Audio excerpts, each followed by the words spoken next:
Oh, there it is. Hey, hello, everybody. Yeah. Let's see if I So can this find is the this damn is thing. our screening of Doctor Who Rose review. We decided we wanted to do a nice recording of New Who, because we've been doing classic Who, but we just wanted to go into Wait a minute. John, there. you told me that we were doing Rosa. Yeah. You mean I wasted an hour of my life watching a Jodie episode for nothing? You did. And you know, at the end of the day, mate, I'm going to play all kinds of tricks on you to get you watching and viewing stuff going forward. Just wait, mate. Just wait till the Spider episode in Sheffield. You know, you're going to have fun with that's that my one. favorite as well. Yeah. We're going to have great fun. So we're talking about Rose, going all the way back to 2005. Blimey, I can't believe it's that long ago. It's 20 years by. Next year. That's really scary. It's isn't it? terrifying. It is terrifying. Rose So right there. yeah, that's her. That's the one. Yeah, that's what she looks one. like on here. Yeah. And there's Jodie. Yeah. yeah. So yeah, and today we're talking about the actual female Rose, not another Rose. Okay, so let's just get that out. Let's make that clear. Yeah. So we'll go around first of all, and we'll talk about what our thoughts are on this story, and then we'll obviously go through it and talk about our points that we love about this story, things we don't like about it, things that, you know, maybe have dated since it was first on. So Ian, what's your thoughts on it first of all? I've said this on multiple live streams. I didn't like this episode. I thought it was okay. I was very disappointed with this episode, and I can tell you why. Right, I saw the trailer with brace yourselves, everyone. He's running down the corridor with a huge fireball behind him. Yeah, you want to come on a journey, blah blah. And I thought, great, the BBC has put money into it. It's gonna look like Buffy the Vampire Slayer. It's gonna be awesome. And then the first episode played, and I was like, oh shit, they've shot it on video. It looks awful. Yeah. And then we had Plastic Mickey, that what's his name? Rose didn't even notice she was plastic. He was plastic. Then sleeping with the guy. Yeah. Then we had Bins. Looks like Lister. Bins eating people. And then we had and farting as well. Yeah. Christopher Eccleston trying to crack jokes, which he obviously isn't a comedian, or he obviously isn't funny. Yeah. I did like him as the Doctor, though. Then people were talking to me about, I love that scene where he's holding a hand saying the Earth is spinning and blah blah blah. I'm like, were you watching the same thing as me? Do you know what I mean? It didn't do nothing for me. Nothing. It wasn't as good as the Doctor Who movie when Paul McGann was going, I remember the stars were everywhere. Yeah. Gallifrey. What's that called? That was Wonder. Yeah. But Chris Eccleston's bit, it wasn't for me. It wasn't for me. A lot of people it was for, but for me it wasn't. I was disappointed with this episode, but because I was a Doctor Who fan, I stuck with it, and I was glad I stuck with the series. Yeah, so that's my first impression of when I heard the first episode. He's almost gone scorched earth, everybody. He really has. you know, brace yourselves. He changed the show to the ground there. Yeah, exactly. Yeah.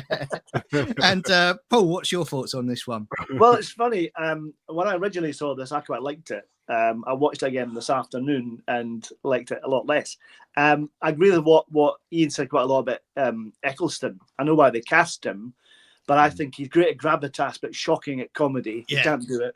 But he's really good at being intense. Mm-hmm. And I loved that trailer you're talking about, Ian, the one with the fireball running down the corridor was great. You want to come with me? All that kind of stuff was fabulous. And then they had lots of trailers afterwards with Daleks and Victorian coaches and Cardiff and stuff like that. It looked great. Yeah. But this episode, it looks like CBBC. It looks like Sarah Jane Adventures a bit, which is such a shame. And I agree, it's shot on video. It looks really cheap. Yeah. I mean, Gary, what are your thoughts on this? Well, I was rewatching it, and I was trying to watch it through the perspective of somebody who'd never seen Doctor Who. Basically every concept was new. And I thought the best thing was Christopher Eccleston. I agree that, he's when the PTSD arc starts kicking off, he can play that gravitas great. In this one, it struck me that he's awfully smiley. Like when he's walking down the road during the day and Rose is, chasing after him, trying to get questions. He's all beaming and smiling and just kind of like walking along. I'm going, wait a minute, why, shouldn't he be more, agonized and intense? Some of the effects were dire. The, the burping trash can. Yeah. And this time I was just questioning a lot of the logic. It's like, well, wait a minute. Why, if it's just sending out signals to animate all plastic, then where do the guns come from? If they're just animating already manufactured stored dummies, I started questioning the logic of a lot of it. You don't want to do that. No, you don't. Mickey came off just as a really kind of pathetic character in this episode, but and the interior of the TARDIS, which I'm sure we're going to talk about, just is a little bit too different from what I kind of want it to be. Yeah. So I think what saves it for me, Christopher Eccleston, with some of the serious stuff, and the two different shots of Billie Piper as she's kind of waking up with the tousled hair. It's like, oh Lord. Those two shots kind of saved the episode for me because I thought she looks like drop dead gorgeous in those two shots. In those two shots, Ian, where she's in the bed and it's like all tousled, it's like she's just waking up. It's like, holy crap. Yeah. Unfortunately, but Ian, I watched this at 7 a.m, so that's kind of the frame of mind I was in. But for me, unfortunately, when I watched it, I was a man of age, so I can't fancy a 17-year-old. That's just not right. Just not right. Sorry, mate. Speak for yourself, mate. I was perfectly fine. I got no conscience there. Well, I was only 12 in 2005. So Ian was fancying Jackie. Then that's what he means to say. Jackie. Oh no. Ooh, no. Although, she's a woman of age. Woman of age. I mean, for me, first of all, I think there's a few mixed elements to this for me because when I'm looking back now at myself as a Doctor Who fan, then with it coming back, there was a mix of emotions for me. One was absolute excitement that, Doctor Who's back. Another element I had was it was almost like a dream state. I couldn't actually believe that Doctor Who was back and it was going to be on the telly. And the other thing I had, the worry I had was I was sat there going, please like it, audience, please like it. Please let it be a success. I want it back permanently. Yeah, I was like that. And the other thing I had with it as well, I remember the day, and I remember that it was really well done where they did kind of like the build up to the episode, and they did it very well. Countdown, and they had each Doctor, and they did a description of each Doctor as they went through the day. Oh, really? What? Yeah, and it was very well done with the BBC. And then I remember, I don't know if you guys remember, but remember the episode got leaked a few days before, and it was on the internet, wasn't it? And right. Yep. I remember someone at work saying to me, "I said, oh, you're gonna download Good job, Ian, on that, by the way." Yeah. The Roz is a bit his door any minute. Yeah. And I remember someone at work saying to me, "You gonna download it tonight?" Then I said, "No, I'm not." I said, "I've spent so many years putting a DVD in or a VHS in and just watching it. I want to enjoy watching Doctor Who live again for the first time in since McGann." So I didn't watch McGann live. I queued up outside HMV to get my copy. But oh really? It's day before. That's how sad I am. Yeah. And I think looking back now, rose tinted glasses were on at the time where I was just wowed by it because Doctor Who was back. But watching it back now, there are a lot of elements that I don't like about it. But as you were kind of alluding to, Ian, at the beginning, it kind of led on to something great. I agree with what everyone said about the comedy about Eccleston.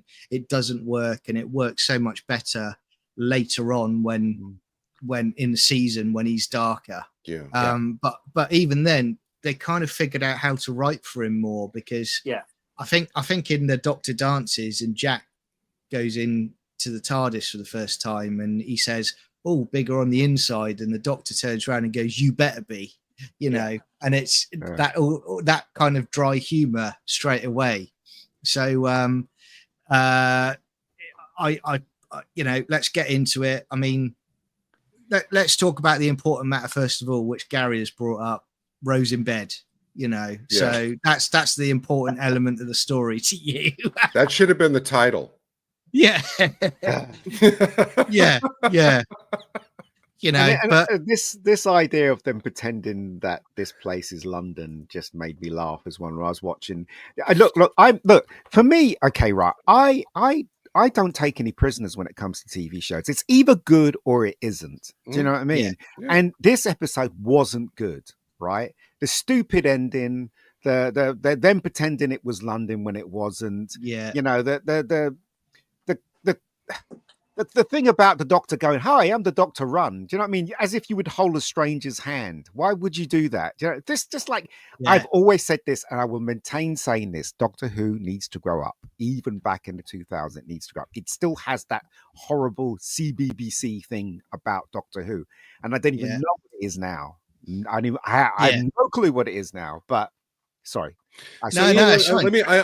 Let me ask you. So, if you took like the basic structure of the episode, are you saying that maybe there would be a couple things within the episode that could be changed to make it better, or the whole structure of the episode? No. So the story isn't bad, right? You can work with that, but it's just the logic. Like parking the TARDIS outside a council estate. You go back there, all there would be left is the door. Do you know what I mean? It's ridiculous to say that everybody's going to ignore it. It's absolute nonsense. So in other words, right, you can have fantasy, but what you have to do is you have to add the logic on top of the fantasy. Yeah. Of course, you can balance it but you have to find the perfect balance for it to work. I mean, with Buffy the Vampire Slayer, they didn't ignore all the rules and make vampires walk out in the middle of the day, did they? Right. They stuck to the rules. And with Doctor Who, they just like that episode with Peter Davison in space. Do you know? It's like, wait a moment, how can he breathe in space? Yeah, with the cricket ball. Wait, what's going on there? Do you know what I mean? They do things like that, and it's like. What, did a 12-year-old write this? What is wrong with you people? That is the problem I've always had with Doctor Who, right? And this is one of the reasons why I love the Doctor Who movie so much, because they literally address some of that stuff. They made a lot of mistakes along the way, but they try to ground it. They try to make it like, you know, just this is an American TV show here, you know, guys. You know what I mean? That's what they try to do with it, and I liked that. Do you know what I mean? But anyway. I think no, I it's always true. Rant. No, it's right. I think also I did like when Rose goes into the basement and you get the first shot of the Auton. Yeah, you know, and I do like the fact they put the sound effect in of almost like the rubber creaking, you know, as the plastic creaking as it moves, and I think that was done really well. I think I agree with you on some bits, Ian, like, you know, where he's sort of like, you know, you go home and have your beans on toast, you know, and run for your life and all of that. I think now I'm pretty sure they would have done it a lot differently, or you'd hope they would. I mean, what's everyone else's thoughts on sort of that section of it? Well, I think the initial section of it, the kind of setting up, making it a bit creepy, was quite good. Some of it was quite scary, but it wasn't scary enough. Yeah. It wasn't by any means spearhead from space. The Autons in this are really kind of just a bit CBBC. They're a bit. This is a bit infantile, which is a real shame. Yeah. The Autons got huge potential to be really scary, like the word "spearhead from space." Why they didn't push that? I mean, later on, you get the little child Auton coming out the shop window. That is really creepy. That's lovely. Yeah. Or even some of the bridesmaid Autons are quite fun as well. Yeah. But it's they had more potential to make that scary. But the Autons, the alien threat, like they did with Star Beast, it's not about the monsters taking over the Earth. It's about Rose. You know. What I mean? So exactly. Which is a bit of a shame, because you're getting that domestic side of it really heavily. That's the and, thing. and that's the thing. That's one of the things that's always Yeah. kind of like bugged me is just I get you've got to establish and ground the companion, but just the constant what I saw is overemphasis on the domesticity. And I get that Russell T Davies, you know, he'd written for soap operas before, and he wants to ground the whole thing and not make it too fantastic, and I guess maybe in his mind unrelatable to the general public. But to me, it's going a little bit. That's dated it too, more than too anything. Far. Yeah. Without a doubt, that has dated it, because you know when you get into the further seasons and they're showing characters from soap operas, you know that does sort of. Now it's like another thing that bothered me as well, right? A load of things bothered me. Is the music? The music sucked. I was like, "What is this? Did they have a Casio keyboard or something like that?" Well, come back, Kev McCulloch. Yeah.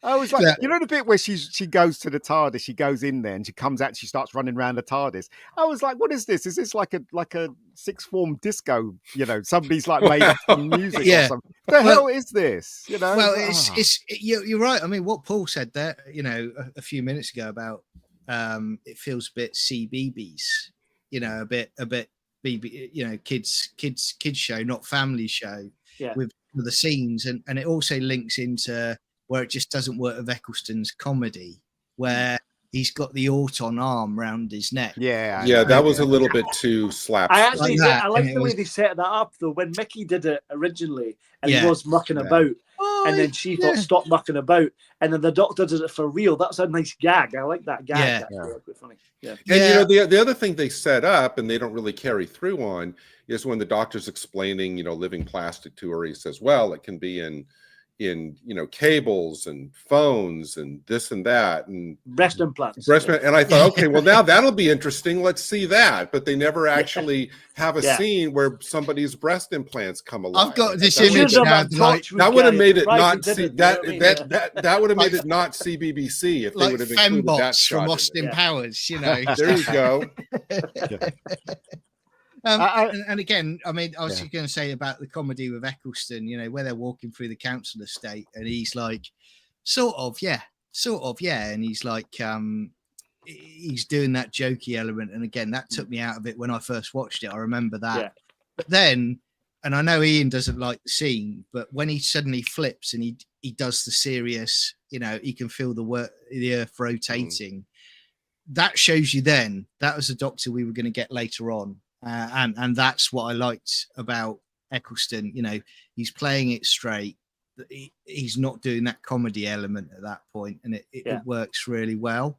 I agree with what Ian said, John, about that speech about the world turning. It's just nonsense, just gibberish, isn't it? Absolute rubbish. It doesn't make any sense. But before that, when he does about the price war, and he's joking with Rose about that, then he goes into actually they're aliens, blah blah blah. That works quite well. Enslave that speech is just pretentious crap. There's a lot in this episode where you just have to sit back and go, who is RTD aiming this script at? Kids. Because I mean, there's stuff like obviously like the bin, like the plastic Mickey that looks to me like Lister. But and then there's serious Eccleston, and then there's slapstick stuff with the hand and everything. And it's like all over the place. And where at 1 second Rose is, and I know they filmed the scenes out of order, but there's one scene where Rose is crying because, my boyfriend, you know, just died. And literally 10 seconds later, in those shots of the two of them hand in hand running along the sidewalk, she's beaming, smiling. I'm going, wait a minute, what? Yeah.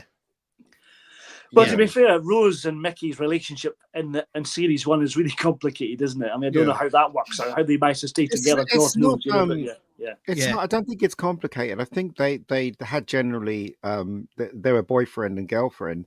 It's just that I got really upset and I just thought, why? When Mickey was cowering towards the ending, holding on to Rose's leg. I'm like, what the fuck? Like anyone that lives in a council estate that is black, right?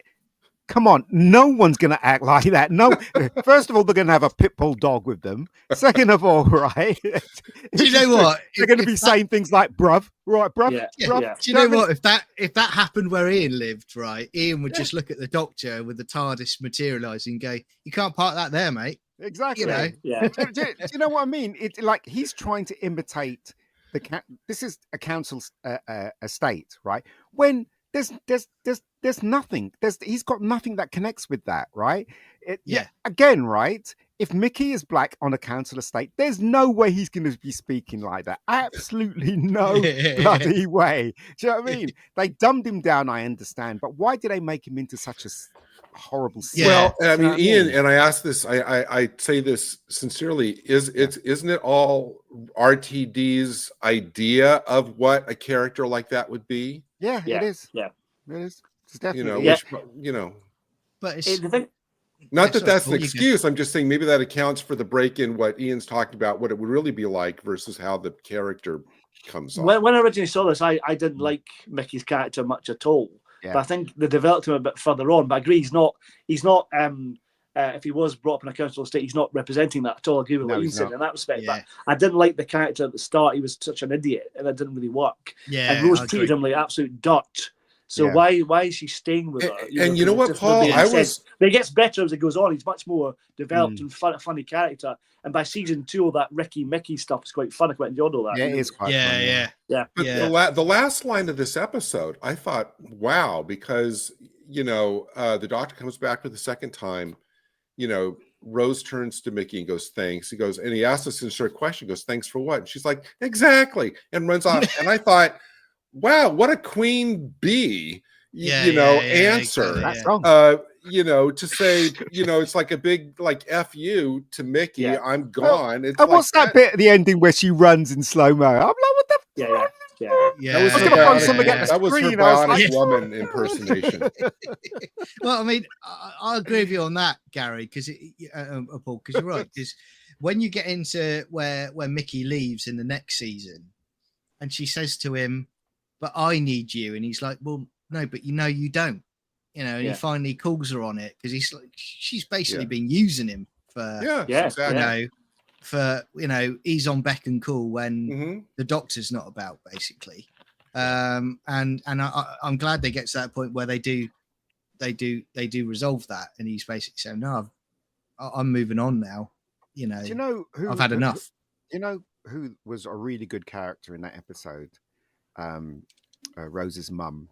I really liked Rose's mum. I thought she had that character's well-rounded. Immediately when she opened her mouth, you knew what kind of a person she was. And I thought she was the most developed character out of all of the characters in that episode, which was interesting when you think about it. And it's funny when you look back at that, and Camille, who played the part, I don't think she ever gets enough credit for her part in it. But well, again, as it moves on, she gets more to do, and she's got probably the most funniest lines in the entire series. Really, she's really such a funny character. I love that gag about a friend being complaining that she's Greek. Someone said she looked Greek, but she was Greek. Yeah, but she's still complaining. And you get some of these. Again, when we argue about now, and I've said it. Well. Okay. Not yet. Well, what I was going to say is, look, what we all, I say we're unanimous on this. We don't like what has happened to Doctor Who now, and about they've just sexualized the Doctor, and they yes, they were doing it in this era, but no, they weren't.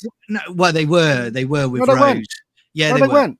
No, they weren't. No, it's like comedy, like with a double act now. Yeah. No, well, the thing is, okay, right.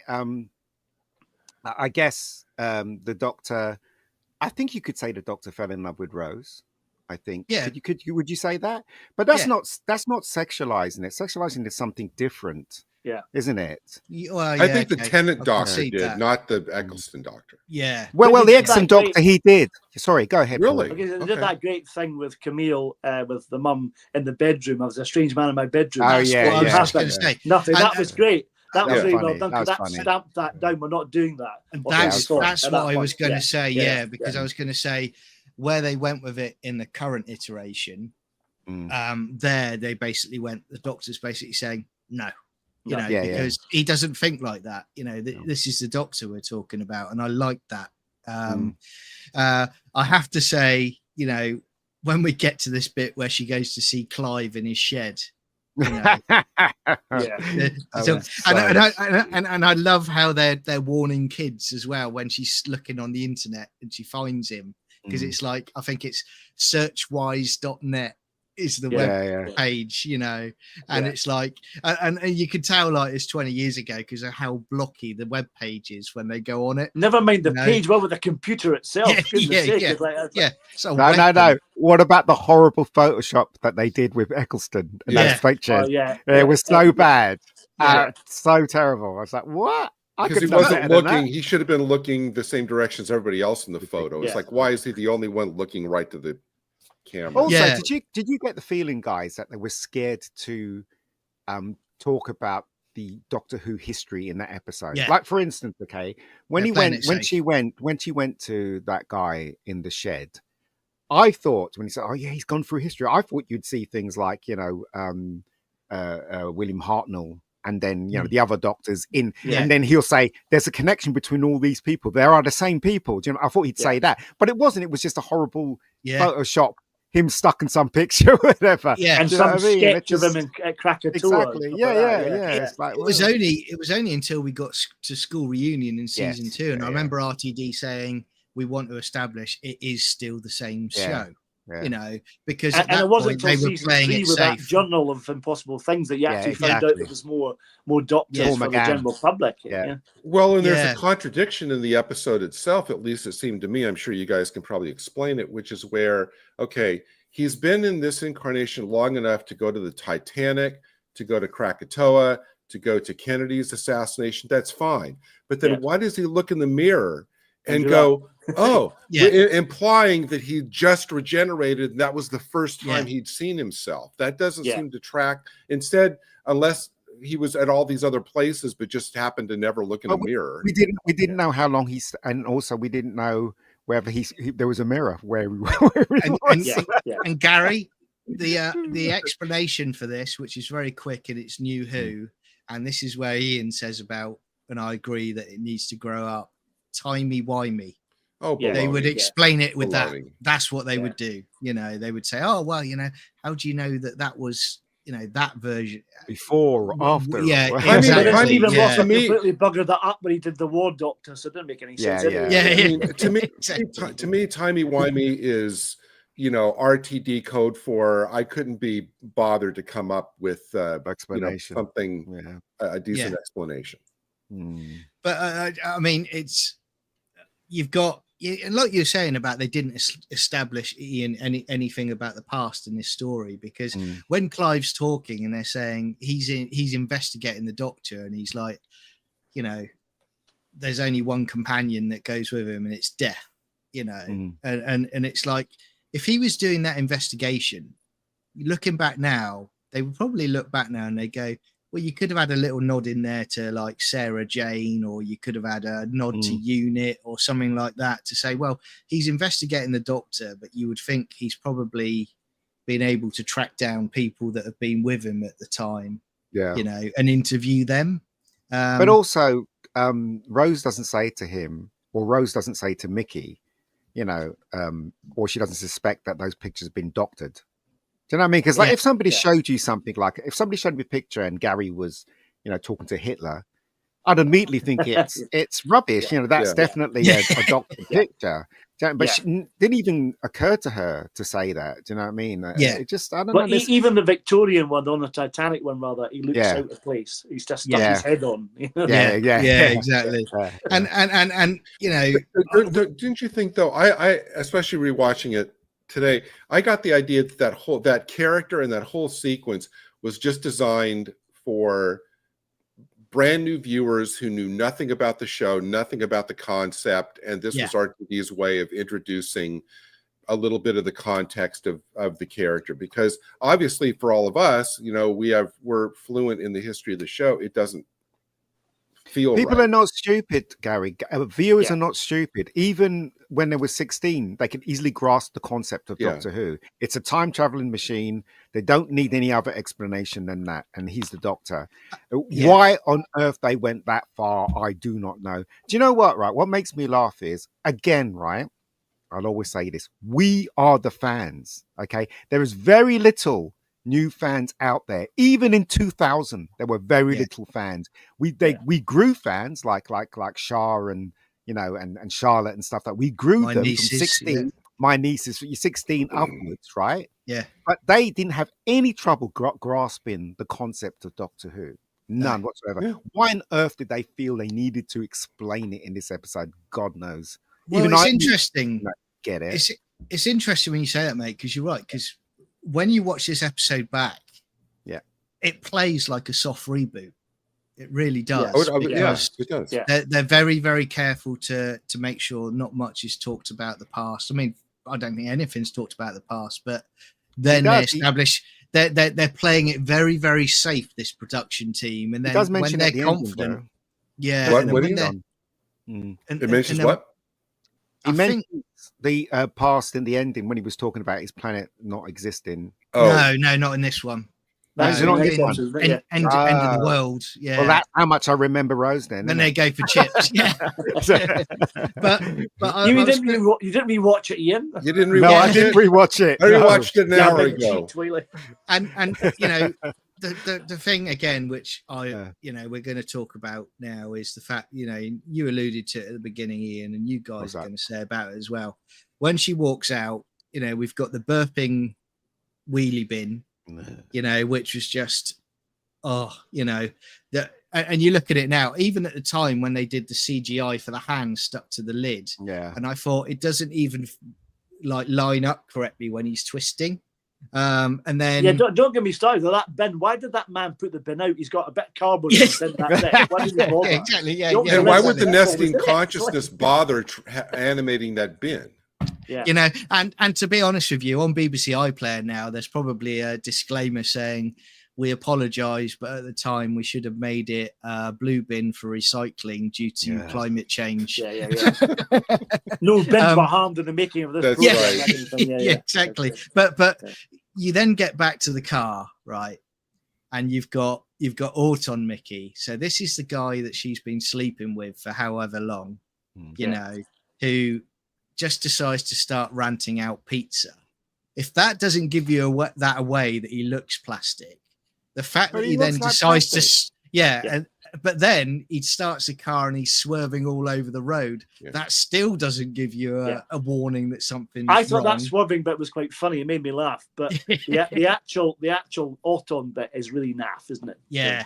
And then they go to the restaurant. Funny hair bit and stuff, hairline. Yeah. Weird. And then they go to the restaurant and they, I did like this bit actually, where you've got in the restaurant where they do take the Auton's head off, and it's still going. I mean, it's played for laughs a bit, but I did enjoy it. I still enjoy that element now. I will say, I know you've talked about before, Ian, about the music when Rose goes round the TARDIS, which is coming up, but I will say though, I think it's nicely done how they're establishing the TARDIS, where she goes round it first of all without the music. To be honest, you're right. I think they needed to do a completely different theme for that, really. Just get an orchestra. BBC needs to cough up money for them to get an orchestra proper, and also to cough up money to actually get film, like get a film cameras to shoot the damn thing. Instead they were shooting on digibeta and pulling the frame off it to make it look like film, which was a horrible process they used to do in the old days. And it was just ridiculous, absolutely ridiculous. I was like, what is this? It looked like they were filming Neighbours, didn't it? To be honest, it was I think the first time they did it was Heartbeat with Nick Berry. They tried that process, and everybody thought it was film, but it wasn't. I could tell it wasn't film. You can tell by the it looks, if there's a shot looking at a strip, like for instance, blinds on a window, and you can see the diagonal lines on the blind where the light's come through, then it's been stripped of a frame. That's a frame's been pulled from it. and then that's how you can tell that that's what they've done. But it just looked awful. The whole of the episode to me looked awful. But well, talking of production, going slightly back to the bit with the head. Yeah, some of the shots are really odd. The bit they pull Mickey's head off, and there's a man and a woman watching, and it takes so long for the man to react to the head coming off. Yeah, and the man screams. That's such an odd take. Yeah, it's really weird, bizarre. It just it really work, is. It was really beginning of things to come. The director, there was issues with having working out how this would set, what the mood would be, what the kind of how it would be performed, the tone of it. And they've not quite got the tone at this stage. You know what I mean? They've had lots of tone meetings, but they don't know what they're doing with it at all. And then Rose has to be the one. Show or an adult show, what's going on? But Rose has to be the one to tell people to get out. But when he pulled off his head, the whole place would be cleared out anyway. Exactly. Rose to... you wouldn't sit there, just like scream and then carry on with your pizza, would you? You'd literally get out. Oh, thank you. Yeah, yeah. And I mean, again, the TARDIS interior. This is my least favorite of the New Who era. I've said to you before, the Matt Smith / Capaldi interior is my favorite. It's superb. I think it just strikes the right balance. But I didn't like how they kind of went. And this is just from my view on it. I didn't like how they went for almost like the Doctor Who movies, the Peter Cushing doors, where you just literally you go in and that's it. I always wanted it right. You're going into another dimension. You've got the big thick TARDIS doors, and then you're in. I just think that works so much better. Yeah. When I was a kid, the TARDIS was a place of sanctuary. When the doors shut, you felt safe. Yeah. But with the wooden doors, it doesn't work at all, does it? Yeah, exactly right. And I wasn't a fan of the coral. I never liked the organic. I never liked the organic. I mean, the thing about the one you mentioned with Smith going to Capaldi, to me was very classy and classic, because you had like a library, and you think a character like that would amass, a library, which makes it kind of homey. I loved the steampunk of the Paul McGann version, because there was even a living room there. But it's like, what is this supposed to? What is that supposed to indicate about? This is the Doctor's home. Why would you want your home to look like that? But you know what? Yeah. What makes me laugh is that it's obvious they were trying to save money. Again, right, the BBC. And I don't know what was on the console. It was probably the worst console ever made. It's like a paperweight and things. It was just, it's just like, why would you do that? Why, after everything that's gone by, the X-Files, Buffy the Vampire Slayer, Esquire is that stupid thing that Spielberg did with Roy Schneider. All these shows went by before this started, and you would go with that.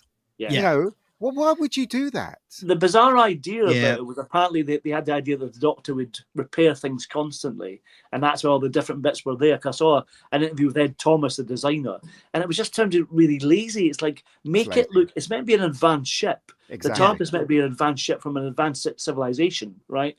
Yeah. And all the bits that are older, the Doctor's things he's collected, like the chair or a couple of clocks or whatever, do that, but make it look like it's the most advanced time space ship ever. Even though it's an old one, it's a really advanced ship. It's crazy. Exactly right. And I think also the trouble I always had with it is that, and this me going back to the 80s though with Doctor Who and the TARDIS interiors, when you got to when you went in there, at least you had, and the production wasn't always great, but at least they'd walk through and they'd go to a corridor in the TARDIS. Here, all you ever see is the interior of the TARDIS, that console room. And for me, it kind of, they mention about, clothes down there, second, past the bin, second on the right sort of thing. I think he jokes in the next, one of the next stories. Swim pool. Yeah, exactly. And it's like, you just want, and I know it's a budgetary thing, but you just want to see more. Do you remember that time when the Tennant took over and then he was looking for clothes? All they did was move the camera to the side of that set, put a load of hangers there, and made out that it was another room. I was like, how stupid do you think we are? Do you know what I mean? It's like, what the hell? And it doesn't, I mean, you mentioned budget. It doesn't cost that much to do it. I mean, for me, one of the best scenes in the classic series is just that first minute in the Mask of Mandragora, as Sarah and the Doctor are walking down the corridor and they look in, they see the boot cupboard, look down this and whatever, and the Doctor is like tossing off these remarks about what the rooms are, and which was great because wow, it's like how long had it been since we ventured that far into the TARDIS, and it was great, and it was just like a quick 1 minute scene, but your imagination did the rest. I will say, I do like the effects though when we get underground where you see the nesting. I do like that effect. I think that's done well, and I still enjoy that today. I do. The climax is not too bad. Yeah, the climax. I didn't mind the climax, and I thought it was really stupid when it was like, "Oh, you need a big ring," and it was obvious it was the London Eye. I'm like, I'm like, well, the Doctor isn't that stupid. Do you know what I mean? Why suddenly the Doctor becomes stupid? Do you know? Yeah. Just like, well, anyway. And I remember it at the time. So all the kids watching Ian can go, look, it's right behind you. Yeah. Like a pantomime. Like a pantomime. And I remember it. I remember at the time as well, and certainly for the first 3 stories, I remember thinking, in all 3 stories so far, the Doctor hasn't saved the day. Because because Rose, didn't she? That one. So Rose saves the day in this one, and then in the next one you've got Jabe the Wood Tree Lady. Tree Lady, and then in the next one you've got what's her name, the maid in the Unquiet Dead, who saves the day. Ancestor. Well, that was the start of that. But John, as you can see, now we can see things in hindsight. That was the start of what we got today. Yeah, it really is. I mean, look, you know what, right? I'm really honest with TV shows. Again, I don't take any prisoners. I remember when Doctor Who, the movie, came out, and everyone, right? I don't know about your circle of friends. Yeah. Everyone was going, that film was shit. Everyone's going, it's not Doctor Who, and stuff like that. And I was going, shut up. Of course it's Doctor Who. It works. There's certain things that doesn't work in it, but it's the closest we get to a quality Doctor Who. I'm with you on that, Ian, because I loved the TV movie and still do, and I'm a big, massive fan of Paul McGann. And a lot of my friends say the exact same thing. They hated it, but I loved it. Oh, I love it. And McGann was superb. The effects were great. Direction was great. It's fast-paced. It was Doctor Who for now, kind of thing. Yeah. And the new series hasn't topped that at all. No. And with the Disney money, you know what I mean? But, and I think I said to you guys before, when I saw the TV movie, I was like, finally, we've now got effects that are on a par with Star Trek The Next Generation and X-Files. And I'm like, brilliant. Okay, bring it on.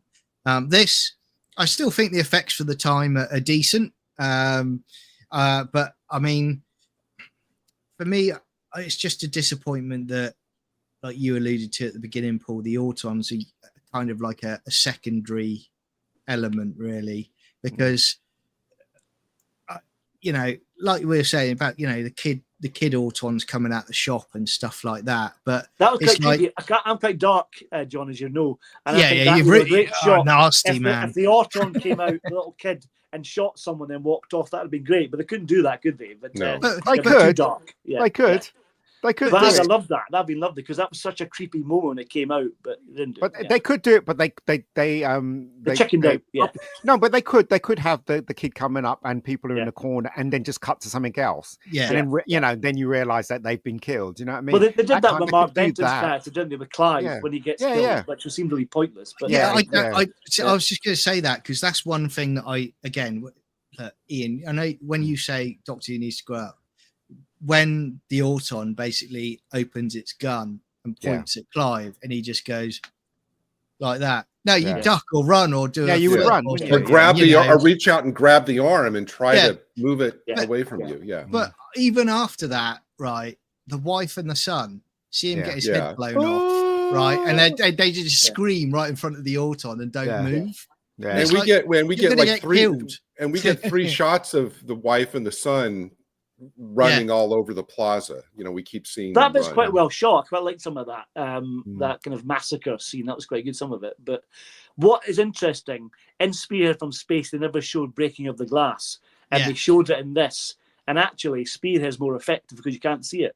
Because this dramatically doesn't really work. I don't think they shot that particularly well when they break the window. But I think if the Autons hadn't have been like a secondary element to this story, I think what would have worked a lot better is very much like a Terror of the Autons Spearhead from Space style, where you see them walking down the high street and you see them gunning down people.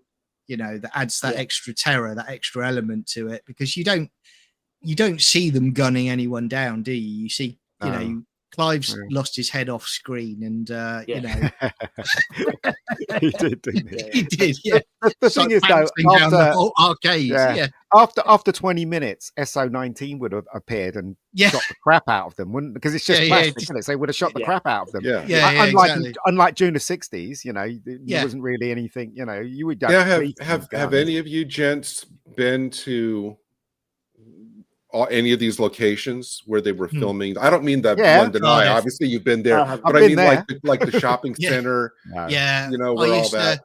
I used to, growing up as a kid, we lived in Bristol. We used to go most Saturdays. We'd go shopping in Cardiff. So that whole bit with the Autons, that shopping arcade, I used to shop in that arcade. Ooh, so cool. I knew exactly where it was, and it's.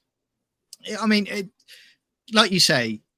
Like you were saying, Ian, how wussy Mickey is made to be in this one, because even when the Auton, that nesting consciousness chamber, and he's like hugging onto the TARDIS, as a coward while it's all kicking off, and he's not even tied up when Rose finds him. He's just there cowering, crouching down, holding on to. I thought, well, why didn't the Autons like throw him in a closet or something? There's stairs right there. But that's the thing, you see. You've seen all these mistakes now.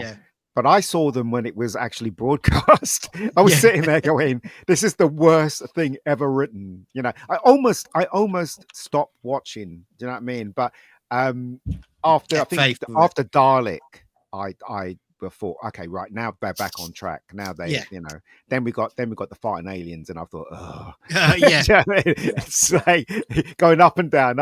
Exactly, because I was the same as Ian. I'm curious because I'm always curious, when Ian, to hear about his, your filmic background. When you were first watching this, and you said you immediately had a bad response to it, is that because? Was that on the level of you were viewing it as a longtime Doctor Who fan, or you were just viewing it as a television production? No, both. And you didn't like it on that level either. Both. Okay. As a fan, first and foremost, but as a BBC production, that it seemed like they didn't give a shit about this episode, because if they did, they would put more money into it. There's the thought. It looks like everything was rushed. That TARDIS was the worst TARDIS ever in the history of Doctor Who. I say that with hand on heart. It is you've seen Jodie's one, haven't you? Well, apart from that one, of course. Up to that point. You're talking about console. We're talking about Doctor Who, aren't we? That doesn't include that. I take your point. Yes, fine. Yeah, exactly. So, but seriously, it is one of the worst designed inside of the TARDIS ever, in my opinion. It's like it needs a good clean. It's like somebody give them some brooms and to sweep up the crap that's on the floor and stuff. It just didn't make any sense to me why you would want that design. No, and again, I was just saying about Mickey, and you talked about it, where he's hugging Rose when she's talking to the doctor, in the street, and it's like, no, just why, just. If you that last scene when he invites her on board, the way that Mickey and Rose are posed, she's standing, and he's grabbing her leg, almost kind of positioned like a large dog would be. And she's kind of reaching out. She goes, "I got to take care of my mom, and I got to take care of this lug." And it's almost like you expect her to kind of pat him on top of the head. To just kind of reinforce and that was obviously intentional by RTD. But it just was, it made it was heading that way. It ruined his character, and it ruined it was very telling about her character that's the kind of guy that she would prefer. It'd be interesting actually to hear what now what Noel Clarke thinks of it, because clearly, in this episode, he's been given a certain direction of how the character is to be portrayed, and going along, he's obviously, he's clearly got his own feeler for the character as he goes further along, especially when you get to season 2. So, I don't know whether he would have been happy at that, of just this cowardly weasel type character. BBC, but the BBC got people who were in their vicinity to make Doctor Who. It's not necessarily the right people to make Doctor Who. That's the thing, right? Because they could, didn't mean to say that they should. Do you know what I mean? Yeah. Hiring Russell T, an openly gay man, to do Doctor Who, I think was a mistake personally. And having the BBC in control of Doctor Who is another mistake as well, because they had rules, didn't they? The rules started off that you had to include different counties and different places in England in their shows, because that was, I think it was, I can't remember what it's called, one of those rules. But then they took it a step further. Yeah, it was because like even Channel 4 has that. So when you watch British shows, they do have a mixture of kind of people, and that was their charter. But that's why they got money to do that. But the BBC took it one step further, right? This was the beginning of making males stupid. It really was the beginning, right? And you're right. The 3 episodes, Doctor Who didn't save anyone. Yeah, anyone. He wasn't the one that saved them. Although Chris Eccleston was very, very a very different Doctor to the rest of them, which is what I liked. When the Cassandra blew up, he didn't give a shit about her. Yeah. You know what I mean? And that was refreshing. I thought. There was one thing that got me, and it still gets me watching even now, is the Doctor having a northern accent. Now, yeah, that didn't work with me either. That doesn't work. But it's like the Doctor. It shouldn't have brought it up at all. Every planet has a north. It's like they never said when Sylvester McCoy played it, every planet has a Scotland. So I don't know why they had to bring it up at all. But his accent wasn't so prevalent, though, was it? Sylvester's wasn't so prevalent. No, like Peter's one, and what you call it, Chris Eccleston. They from day one, if I was directing or if I was in charge, I would say lose the accent, or I lose you. Do you know what I mean? Well, apparently though, the Canadian Broadcasting Company said they wanted to dub Eccleston because they couldn't understand him. So. They wouldn't do that, but Russell said no, which I think is incredible that they asked for the lead actor to be redubbed because they had trouble understanding his accent, and that shouldn't be the case. It should be enough to understand as an actor to be performed that the audience can understand you. That's a given, unless you're doing Jamaica and you're mumbling that they used to do recently, that kind of stuff. I mean, again, what you guys were saying a few minutes ago about the fact that it feels some of the sets and it doesn't look great, and it was it has been on record that they were significantly behind schedule. Yeah, they were in this season, and they had to get in extra help, didn't they? Because they were stressed out of their minds, and I think you can tell certainly from the early ones in the season that's the case. I mean, well, they did Rose and Aliens of London and World War III in the same block, like Keith Bolt, didn't they? So that's got the same tone to it. And that was the director of all 3 is the one that Eccleston, I guess, had the big problem with. Allegedly, yes. Allegedly. Yeah. Yeah, and I think, again, like you say, you get through the first few. I always liked after these. I liked the Unquiet Dead. I didn't like that, and I didn't like End of the World because I just like thought that. The Unquiet Dead was a mixed bag, though. I did like it. I hate the bit where he locks himself in the jail, and it's like, well, what's that all about? Do you know what I mean? Like, do you know what? Right? It's not. The more I think about Russell T's writing, the more I hate it. Right? When I look back, it seems like The Good Ones wasn't written by him, or he had very little to do with the good ones. Yeah.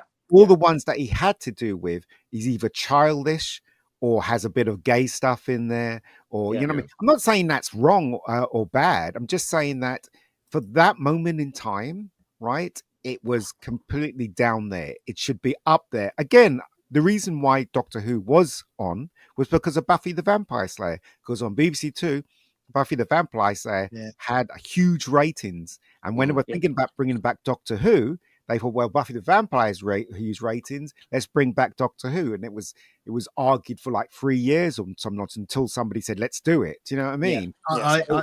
I always remember, mate. No, sorry. I always remember, I think it might have been Jane Tranter in her interview, and they said about bringing it back. And they said that they decided that they wanted to do a new sort of science fiction or fantasy show. Oh, yeah. And they sat around for ages and they're thinking, right, what kind of thing? We want to do something like Doctor Who. And then they just went, well, why are we doing something like Doctor Who? Just do Doctor Who. And I think, for this story, I think it's not great when you look back without the rose-tinted glasses on. I think... No pun intended. Yeah, exactly. Yeah, and I think really it kind of did what it needed to do to just start things off. Really, it got enough people intrigued by it to tune in again. Again, I would say it's us. Right. Yeah. We were the audience for 2000. We are the audience of Doctor Who today. Right. There's no question whatsoever, and I don't understand why they're chasing this non-existent audience that they're looking for. It doesn't exist. No, we're the ones that buy the toys. We're the ones that watch the show. Talk to us. Make sure the show is connected to us, because we are the audience. And it's even back in 2000 we were. Well, I think, just my own personal opinion, I think the reason why they're chasing all the people today is because they want that as validation for their approach. They want to be able to say, look how many people are tuning in for the way we're treating Doctor Who. So they can't do that as long as the ratings are continually falling. That doesn't validate their agenda. And I think also, when you talk about then and now, and again, I don't know this production team personally, but nor do I. At the time when they were under pressure, pressure can push you sometimes to actually create something great.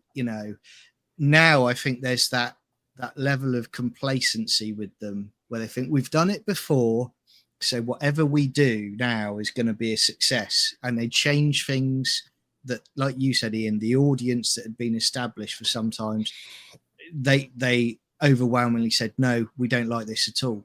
And it was a case of that failed for them, because they thought, without even thinking about it, they thought they were going to have a banker of a success story.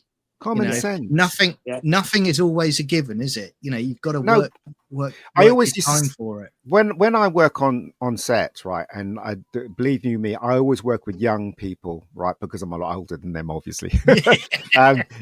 Always young people, and I always say to them, right, if you don't have common sense, right, nothing's going to get done. Do you know what I mean? You can have all the imagination in the world, but if you don't have common sense, it's like a boat without water. If you don't have common sense, right? And with the BBC, they didn't have any common sense. Common sense would tell you that, right, who's our audience?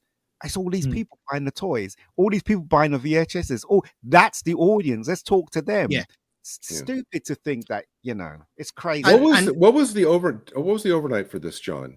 It was like 10.8 or something. It was quite 10.8. Wow. Okay. Yeah, quite a good number. Morecambe Wise was bigger than that, wasn't it? I was just curious. Not that validates anything, because you can have bad shows that get a huge audience. Exactly. I was just curious. Well, again, when you talk about that establishes again when Ian was talking about, the audience was there. That was the audience that watched it. It's backed up as well, because this got as you said, Paul, 10.8, which is a success. Prior to that, the 96 TV movie got 9 million in the UK.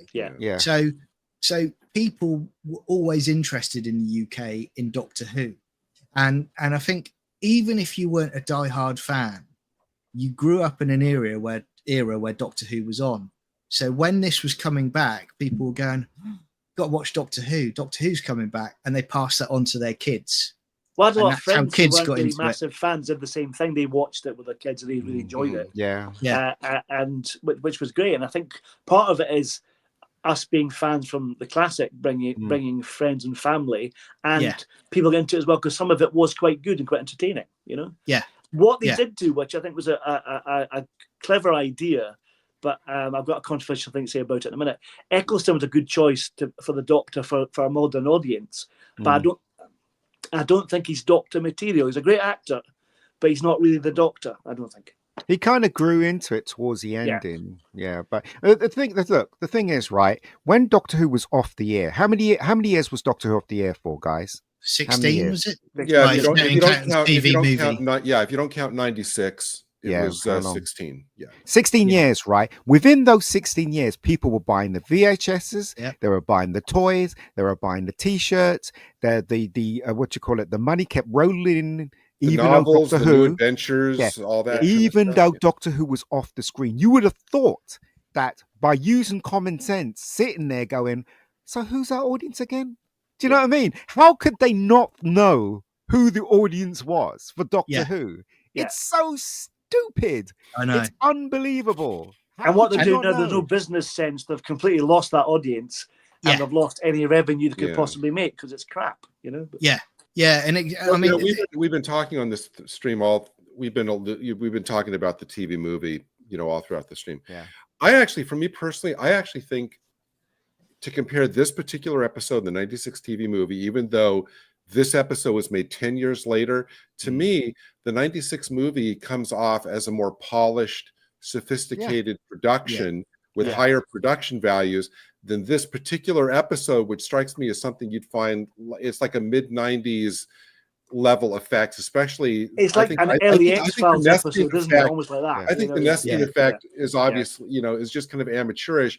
This felt to me like this was kind of like on par with like a 90s show like, Hercules or Xena, something that affects, even though it was 10 years later. Yeah, I think, for me, what I've heard lately as well from the new production is they go, we need a big budget and we need a co-production to basically make Doctor Who. You're right, exactly, Ian. You don't need it. The history of the show proves you don't need it. All you need is a compelling script and a decent, respectable budget and good actors, and the world's your oyster. And I think where they've gone wrong now, and I think, to be honest with you, one thing I would say they got right when this came back was, look, it wasn't an international big behemoth at the time. Yes, there were conventions and there were fans around the world, but it wasn't massive, like your Star Wars and your Star Treks. But what they did is they focused on, let's make it a success in the UK. And then we'll go from there. And because of that, word of mouth spread, its profile got bigger, and then it became a great show worldwide. That's where they've gone wrong now, where they've gone, we're going to focus on worldwide first, UK second. And that's another problem. Right, so am I the only one, right, when I was watching the first season of the 2000s Doctor Who, where red flags kept coming up and I ignored them? Like, for instance, Captain Jack kissing the Doctor. Yeah. Red flag. Yeah, of course. Right? No, you're right. There are other bits in there as well, that red flag. Mickey cowering in the corner. Well, why isn't he going, bruv? And other stuff. I kept thinking to myself, it was just me, until I was on YouTube one day and I found Bolstrak. And then that's when everything started tumbling and making sense to me. And then I discovered Gary when he was going on about Doctor Who, and everything, it was like a puzzle that wasn't made. And now everything clicks into place. Now we can see what's going on, what was going on in the past. But did you guys feel that when you were watching the first season? I certainly felt a lot of the Bannerman stuff in the Empty Child Dr. Dances I wasn't comfortable with. Because that was starting to get quite sexualized. And that's just me. Maybe I'm an old prude, but I didn't like that for a family audience, for me particularly. But that's just me. But, no, I agree. I mean, the Slitheen, I thought was juvenile. I mean, I watched that. I go, why? There was nothing this blatantly childish, like in the classic. And then, things that are just kind of, you know, aliens like the one in the what was the one with Simon Pegg? I like that Long one, Game. actually. Yeah, I like that one. Which, well, yeah. Okay, you know, which is basically just kind of, okay, there's another gelatinous alien. Yeah. Whereas, I mean, and I'd always been just, obviously, you know, you only have the classic series to go by, but there was such a breadth of imagination and obvious thought that was put into the monsters in the classic series. And at least in this series, it just seems like, oh yeah, let's just have a gelatinous alien on the roof. Oh, let's have farting aliens. Let's have, and it seems like it's something that, you know, it's almost like, you know, an executive went to a kindergarten class and say, hey kids, what kind of monsters do you want in Doctor Who? And they wrote down, let's have farting aliens. Oh, let's have a big ugly thing on the roof, you know, and they just wrote it down. There wasn't anything which, you know, it seemed like the product of, like, you know, sophisticated, experienced writers who happened to be writing this week for a show called Doctor Who, but they brought their own level of imagination to it. There wasn't that for me in this first series. Well, as we know, you know, when you talk about Dalek, you know, that was Rob Shearman who'd written Jubilee for Big Finish, and they adapted it, and it's superb. So, you know, Rob Shearman is a great writer, and to be perfectly honest, I wish he was back doing Doctor Who, because I really good. It was a rate good Rob episode. Shearman.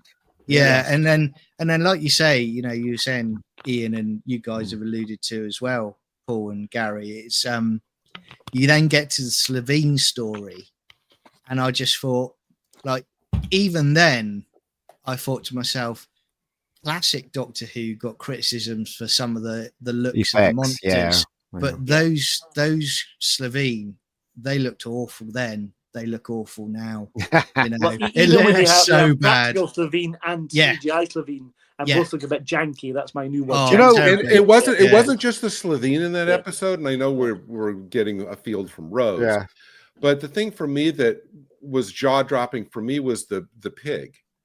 You know what, guys? Right. So basically, bad writing is this. Okay. Let's take, for instance, the Age of Ultron, which is one of the Marvel movies. Okay. The basics for them forming the government getting involved was all these people got killed when they're rescuing people, right? And then that was hammered through into the whole of the film, where Robbie Downey Jr. was going, oh, this guy had died, where this kid, and blah, blah, blah, whatever. They had to do that so that the story could move forward. But no one in that script said, we saved millions of people. No one defended the Avengers. And let me talk about that, right? Let's talk about it. Let's go back to Doctor Who now. The bit that the last episode with David Tennant, when he meets Davros, and Davros is going, you use all your opponents as weapons, don't you, Doctor? And he's standing there going, oh, did I? Oh. And he feels guilty. It's like, it's bollocks. He never did. Do you know what I mean? So why isn't the Doctor going? Why isn't the Doctor going? You're talking shit. I'm going to blast you. You know what I mean? In other words, right? Ian, good money for that dialogue, definitely. Let me finish. It's what it's called. It's called bad writing, because they needed that the Davros to say that so the rest of the plot can move forward. Right. It's really bad writing, right? And I go back to Rose, right? Some of the writing, a lot of the writing there, it's so bad that it just makes me cringe. A plastic Mickey. How could she not see a plastic Mickey? Right. I know, I agree. I have to follow up with the example that Ian just used, because I agree 100%. In that scene with Davros, it's like the one thing, and I can't remember Moffat really doing this to the extent that RTD did, but I thought you never make a point of undermining the tropes of the show. So in this thing, he was casting a spotlight on, oh, you use your companions to do this, and this. Tropes about a show which you kind of like unconsciously accept as part of the intrinsic foundation of the show. You don't question, you just kind of like passively accept it. You don't shine a light on it and try to say, oh, look at that. Anytime you undermine or question or recontextualize a foundational trope of a show like that, never worked. And RTD did it more than once in the example that Ian gave. I can't remember Moffat doing it, but it's always a bad idea. The show's become so self-aware now that it doesn't really work. It doesn't suspend disbelief anymore, which it used to do, which is a real shame. And again, this first season, and Rose in particular, my nieces, when they sat down to watch this as little girls, and they loved it. They absolutely loved it. So I will give them credit for this story, because this story really engaged with kids, and it got them, going into school on the Monday and talking about it, that we'd not seen before. Yeah, exactly. Yeah. And we'd not seen that since, the what, era. Right. I'm really being, I've spoken a lot of negative things about this episode, but really, did I? But right, it is enjoyable, right? Again, right, the person in me, right, because I so love TV shows, and particularly Doctor Who. I just get really upset that they've had it for X amount of years and they still do not know what to do with it, and they're still hiring the wrong people to make something that could be potentially one of the biggest shows in the world. I just don't understand the logic behind that. I really don't. I think it is a case of, they were the right production team at the 2000s to bring this back. And I think, what is it? I'm going to use Kirk's quote from Star Trek 3, young minds, fresh ideas, I think a new production team. Yeah, exactly. And I think it needs it, because it feels more tired now than it did. It felt fresh back then. It really did. I think the Matt Smith era was really good. There was a lot of bad episodes in the Matt Smith era, but I think that was the pinnacle of Doctor Who, the 2000s Doctor Who, when Matt Smith joined. And I think, and it spoke to America, and it was right there. And then they cast Peter Capaldi, and then it went. And and that, with Matt Smith, I'm sure that's when over here it really kind of catapulted to another level in America, because the Tennant stuff was on the Sci-Fi network, and then Matt Smith came along, and all of a sudden he was on the cover of Entertainment Weekly, which had never happened, and they moved it to BBC America, where it was massive, and then people started kind of catching up with the Eccleston and the. Can I just say something? I'll put this out there for our panel. Russell T's gay. Moffat isn't. What? I just put it out there. That's why we had Amy Pond with long legs and lovely, luscious red hair. She looked gorgeous. That's why we had Jenna Coleman. She was quite nice. Put it that way. And I heard a rumor that Bill Potts was gay. Just saying, just putting it out there. Just to carry on your theory, and that's why we've got Shooter Gatler as the doctors. Exactly. Exactly. And RTD, is as successful at the time as Tennant's initial run. RTD has not only squandered it, but kind of soiled the reputation of his initial run, because nobody wants to deal with Tennant. Who was the was it Martha Rose? Martha Rose was gorgeous, but they didn't do anything with her. They did nothing with her. She was just like a sick puppy, a love puppy going on. Martha was a great companion, but ill served by RTD. Unrequited love. In my opinion, RTD was unable, for whatever reason, to let go of the character of Rose. So he heaped this unrequited love thing onto Martha, and he heaped this, agonizing about the lost love onto Tennant at the same time. Martha, they could have been great, but RTD could not let go of Rose, even though she wasn't there. I love that episode in the first episode with Martha, the one where we went to the moon, the whole of I thought it was great. It was a lot of fun, wasn't Smith and Jones. Smith and Jones. Really. I mean, I'll bring it back to Rose, and I will also say as well, I think one thing they did at the time, which was a good thing, they were taking it in a different direction, because I think it was you, Paul, saying before about how they were going for the darker tone of the Doctor, but they dropped in the hint that he'd been involved in a war and he couldn't save the nestings. So there were little seeds of that. And then in the next episode, he basically says, at the end, he says there was a war and we lost, you know, his people. And and me as a fan, I was like, they've wiped the Time Lords out. What? Yeah. What's going on here? And I think it was very well done that they parked the Time Lords for quite a while. And when they came to Dalek as well, they brought in the fact that the war between them and the Daleks was superb. Yeah. That's a great kind of backstory we didn't need to see. But exactly right. And I think it just had such size in your mind, didn't it? You know, all these battles going on, and I think it worked perfectly. And you started to see for the first time. You saw this real rage from the Doctor, especially when you get into that Dalek episode, and he's, you know, you're like, oh, he's unhinged here. He's lost it, you know, and I thought that was very well done. But then I think that outstayed its welcome especially when you get into season 2. And I thought the angst and the sorrow of the Doctor needed to go. And with Matt Smith's Doctor, I do like the fact that Moffat did park that, and he kind of went.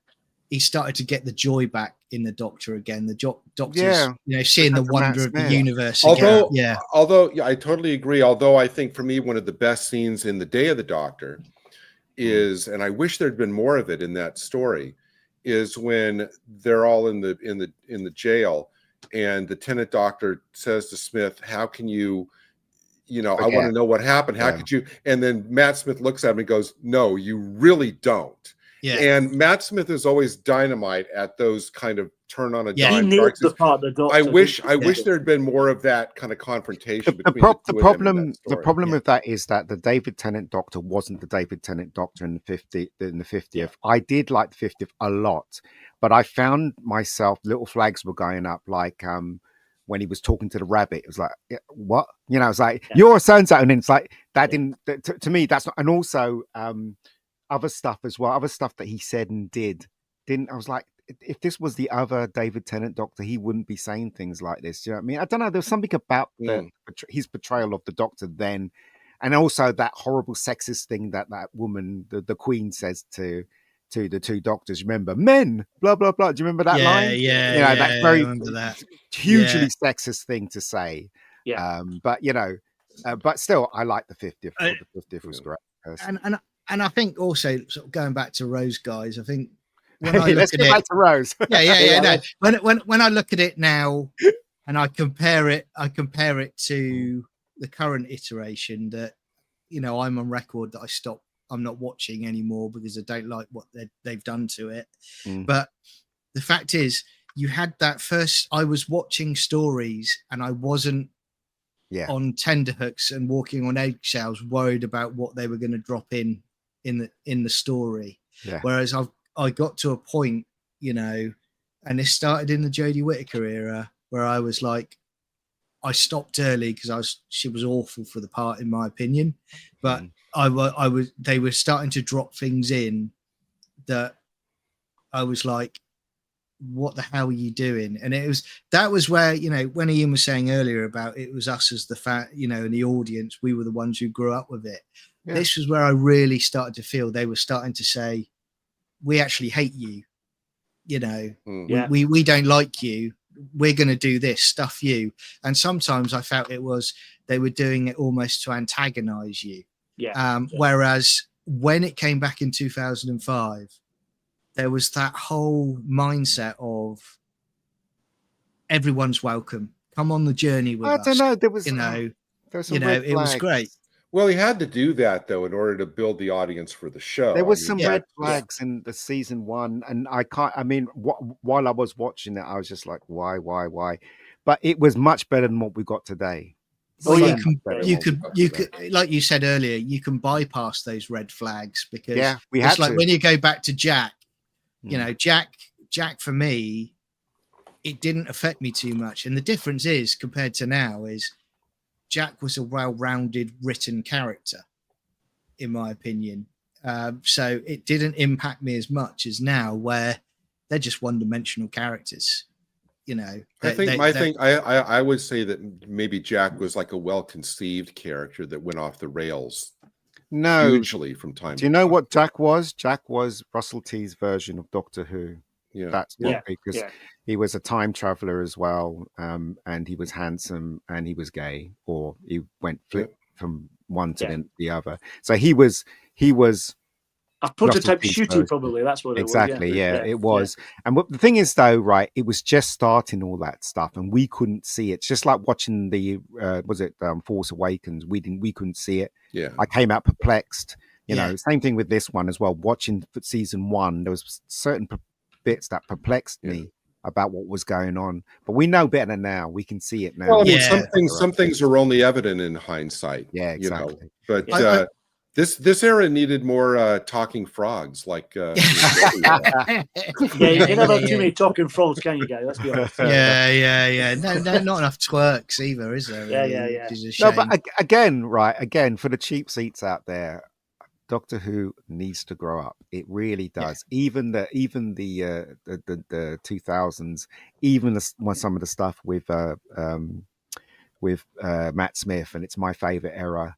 Some of those stories are just awful. Some of the things he does in it is just awful. It really does need someone to sit down, look at the script, and go, "Wait a sec." Do you know what I mean? That's what we need. Someone that common sense and look at every. You're right, script. and I think when you look at it now, they've locked themselves into a position where all they see in their minds now is one unique style for the Doctor, and it's almost like a Matt Smith, David Tennant, hybrids that each new iteration kind of attempts to play. Whereas at least in when Rose came out in season 1, they went with Eccleston, who was a safe pair of hands, who went down a darker Doctor route when he got to that point in the season, and they were still going along with that each Doctor's different. Whereas now I don't think that is the case. No, I think it's not. It's written exactly the same. Yeah. It's right. You're riffing Matt Smith and David Tennant,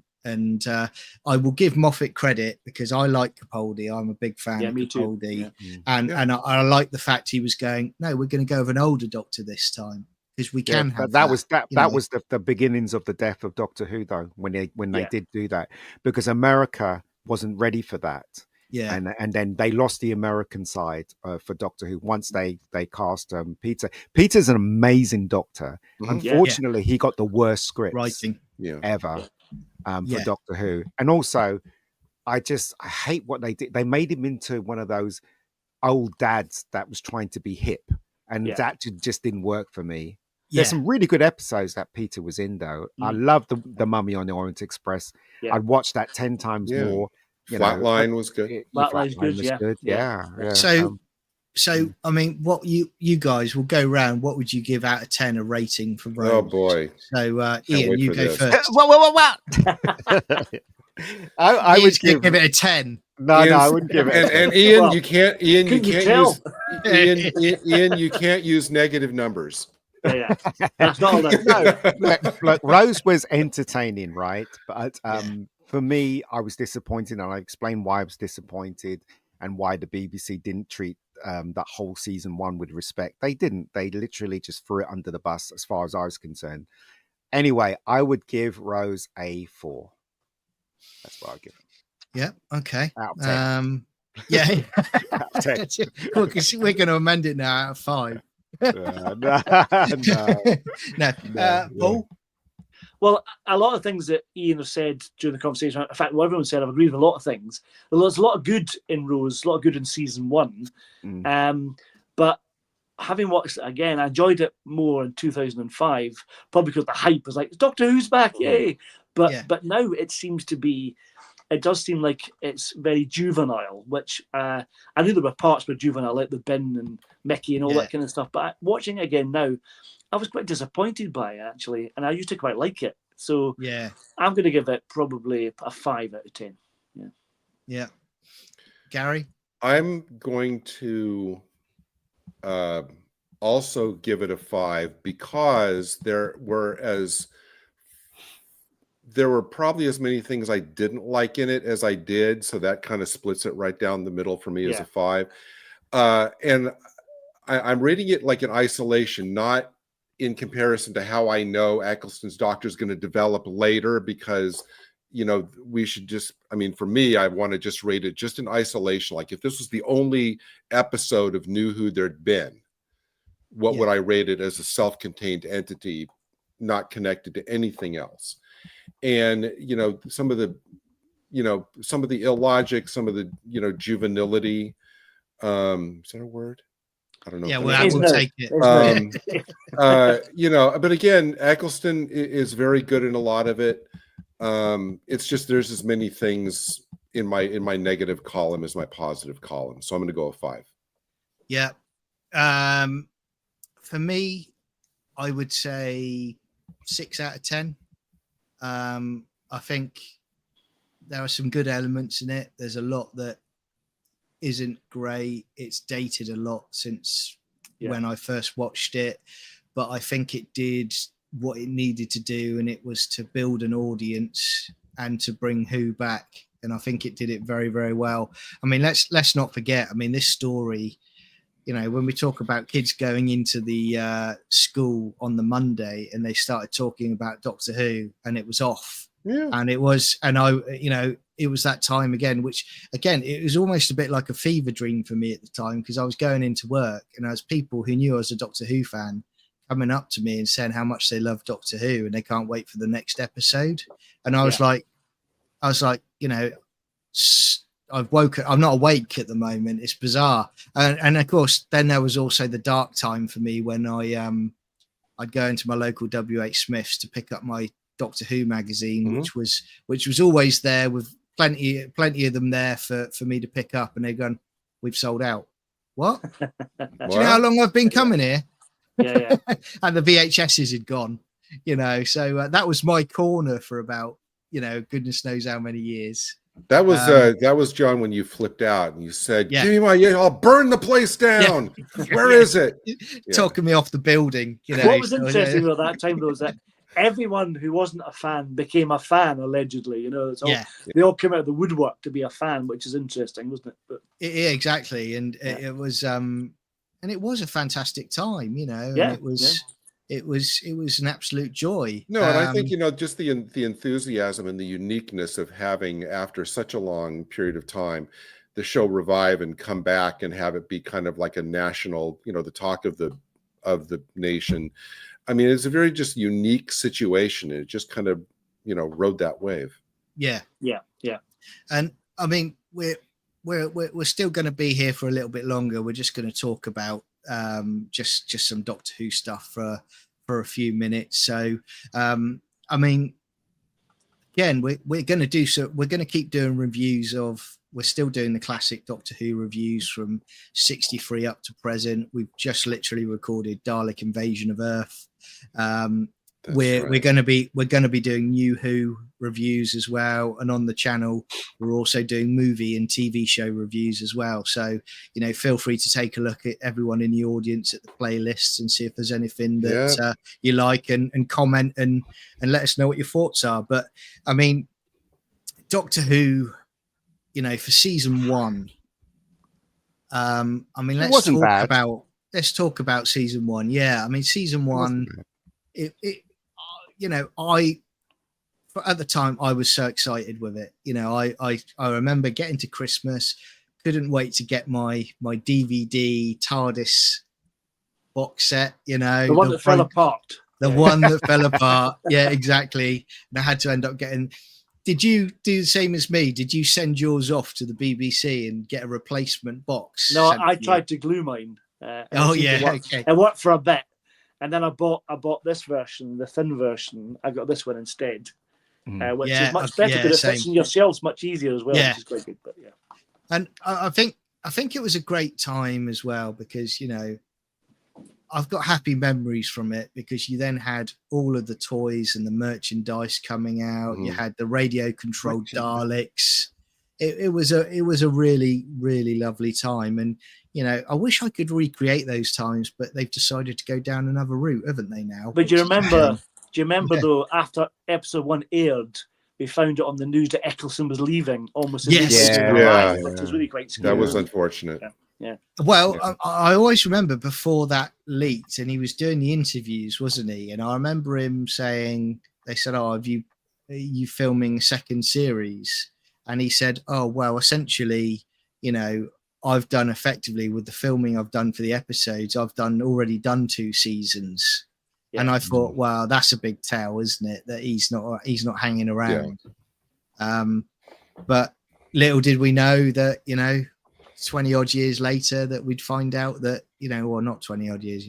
Actually, it is 20 years next year, isn't it? We'd find out that there was a lot going on behind the scenes that I actually think that's probably a good way to rewatch season 1 is that after every episode, you watch that clip of him at that convention going, "I'll come back if you fire RTD, Julie Gardner, Jane Tranter. If you fire all of them, just watch that clip after every episode." Yeah. I think season 1 was a good season in my opinion. Obviously, for me, I was disappointed with the production value and the red flags that kept coming up that I getting puzzled over. But I think it was a good start, and I think Russell T did he did a good job, to tell you the truth, on bringing it back. But again, right, we didn't see what was going on. Now we can see by hindsight what was going on.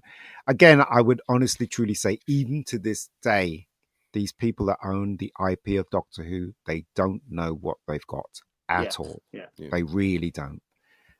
They should be smacked around the head and make them realize what they've got and treat it with respect. That's what it is unfortunate, though, that in that first season, it really took them almost to the midpoint of the season to come up with a really kind of sophisticated script that really matched what the concept of the series could do, which is Dalek. That was kind of a cut above. It was a sophisticated writing. Eccleston was great, but it took him until halfway through the season to get there, which is. But the thing is that it happens with every Doctor, right? The person that, apart from Matt Smith hit the ground running, and boy, was he amazing. David Tennant took a bit for me, just like a couple of episodes. Then I got used to him, whatever. Yeah. But with Eccleston, he was really getting into it. I think it was the last 3 episodes, and Dalek. And he was really getting into it. I was like, oh yeah, this is the Doctor, man. And then suddenly he's gone, so and so if he would have stayed though for a second season, I think there would have had to be some kind of shift in his character, because the PTSD arc that he was playing had been resolved by the end of that first season. So had he stayed, they would have had to shift that into something else. There needed to be a cleansing, a story to cleanse it. They probably would have had to have done something over the Christmas period or something like that, just to so he gets rid of those burdens. But I can't see the Eccleston Doctor blatantly falling in love with Rose like Tennant did. Well, he did a bit at towards the ending, didn't he? "You need a doctor," he says to her, and then he's he kisses a girl that's young enough to be his daughter. Yeah, that kind of made sense to me. But hey, his great granddaughter, to be honest. Exactly. So, I mean, he should have done what because we just reviewed Dalek Invasion of Earth yesterday. He should have said to Rose something like, "You need a jolly good smacked bottom." Just like Hartnell said. I mean, Ian, we've already got Ian's kind of take on his favourite Doctor, but from this era, who's Paul and Gary? Who are your favourite? Who's your favourite Doctor? The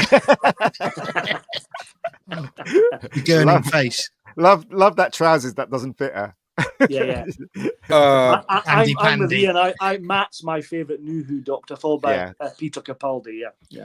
I mean, Matt, Amy, and Rory is my favorite. Is like the quintessential TARDIS team from this entire era. Although I adore, Capaldi and the way he played it, but overall, I'd say Matt Smith. Again, it's no surprise, but Matt Smith's my favourite, and Capaldi's my second favourite. You didn't like Tennant? I was okay with Tennant. I did like Tennant, but I just thought he's going into. I thought Matt Smith and I thought Capaldi just They just nailed it for me. Like you say, 11th hour.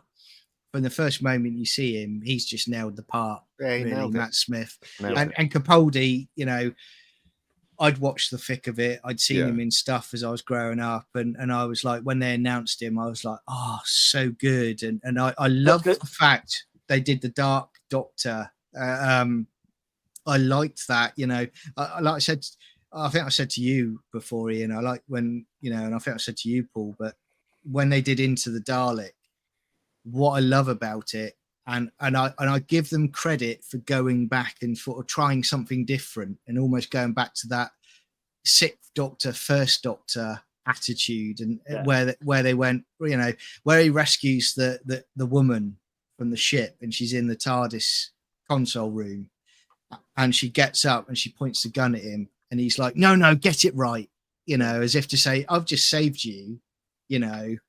Don't point a gun at me. You know, I love that element of it. And I love that line he had when he first arrives in the episode Into the Dalek, and he says, this is my carer because I don't have to care. That was a great line. Yeah.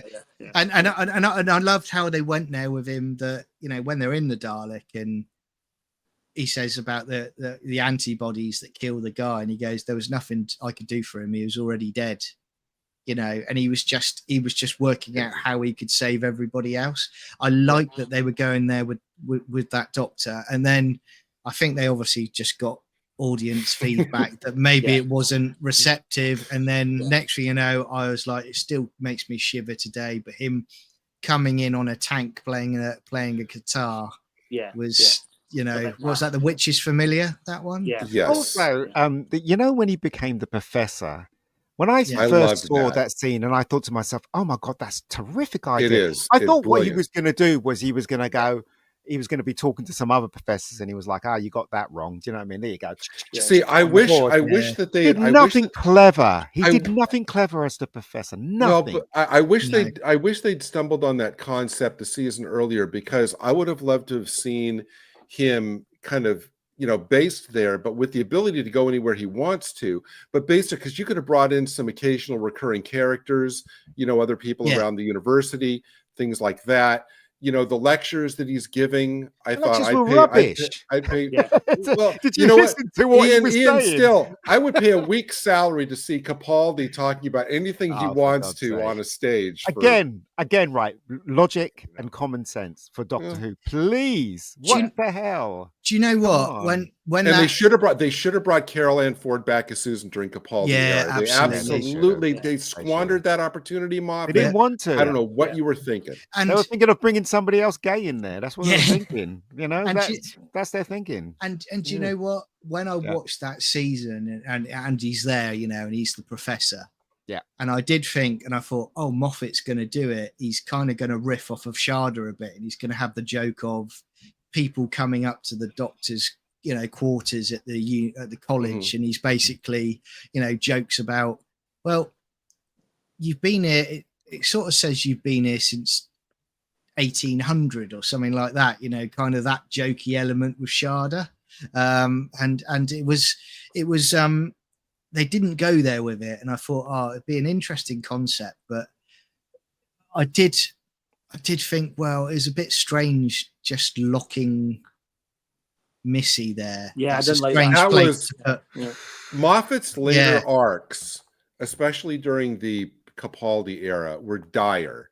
I mean, you had the whole thing about the hybrid, which was just the most nonsensical non-arc I'd ever heard of, because he was stretching at that point. The Who's in the Vault, you know, they resolved that early. I thought the whole, even in the Matt Smith era, I thought that the whole the season 6, the Doctor is going to die, was misconceived, because it was obvious that was never going to happen. So all you as an audience member did was sit back and wait for whatever clever solution they trot out in the final episode to solve it. So it was never something you never needed to engage in it, because it was never really a thing. But Moff outstayed his welcome. Yeah, it was obvious they couldn't get anyone to replace him. That's why he was just writing autopilot when he was just writing autopilot. I mean, it was so obvious that that was happening in those because he was shows. doing Sherlock trying to do as well, Sherlock wasn't and he? Doctor Who was exactly. impossible. Yeah, him. exactly. I mean, So his best season and Matt's best season was the season 5. His first season. It was great. Yeah. You know what I mean? I mean, Matt Smith is one of the best Doctors. It's a shame that he left when he did, especially on that stupid episode, the Christmas. So Time of the annoying. Doctor, yeah. You didn't like him. You didn't so like him rubbish. blasting the Dalek ships with regeneration energy, Ian. Absolute shite. mate. See, that's where you say about Doctor Who growing up, and this is where I'd already, before we got to this point, I'd got fed up with the standing up regenerations. But then I got to when we got to this point, and I'm thinking, so the regeneration is now like a nuclear weapon. Yeah, you know, it's just got ridiculous. But look, right, what happened? Look, let's talk about this. Okay, let's talk about this. He's in that zone, everybody. Right, brace the yourselves. regenerations, right? The reason why Chris Eccleston blew up was because he took all that energy in him, and he blew up and became David Tennant. The reason why David Tennant blew up is because he took all that energy in him, and because when he was in that thing, the knock on the door and all that, right? And he blew up, right?